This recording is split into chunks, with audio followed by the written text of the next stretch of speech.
Hey, crazy. So I wanted to show you guys how to use your iPhone because most of you have an iPhone and I'm sure it works on whatever phone you have to find the square root of something rather than using that Desmos link that I posted. You can use your iPhone and it's super easy. Okay, so say I'm asking you to find the square root of 20. Okay, let me unlock my screen first. All right, so I'm going to go to the calculator app and it's going to just pop up like that. Well, there is no square root, there's no radical sign on there, right? So what you have to do is turn your phone sideways. Well, probably like me, you have your phone locked. So I need to go back into whatever screen this is and unlock it so that I can rotate my phone. It's called orientation lock. Okay, so now once I click on my calculator, I can turn it sideways and it opens up a lot of other keys over here. I don't know if you can see. Hold it real still.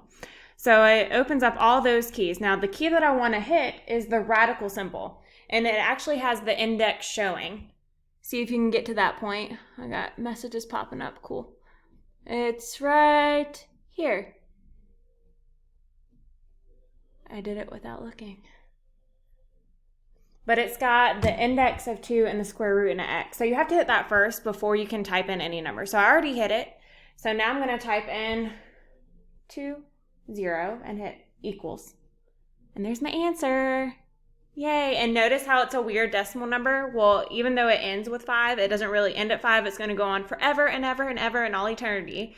That's what makes it irrational, because 20 is not the area of a perfect square.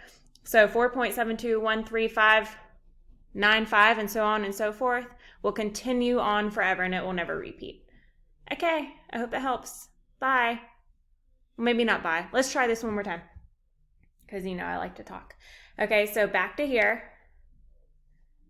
Oh, hey, Miss Nash. Okay, so back to here. I got to turn it sideways. And then oh my God. And then I'm going to hit the square root symbol. It's got the 2 as the index. Go away, Miss Nash. So I'm hitting the square root symbol, and then let's say I wanted to know the square root of 36 just to try it, because we know that answer is 6. So now I'm going to type in 36, and lo and behold, it's 6. It works. Yay. Okay, message me, send me, I don't know, an email, text me, whatever if you got a question. Okay, bye.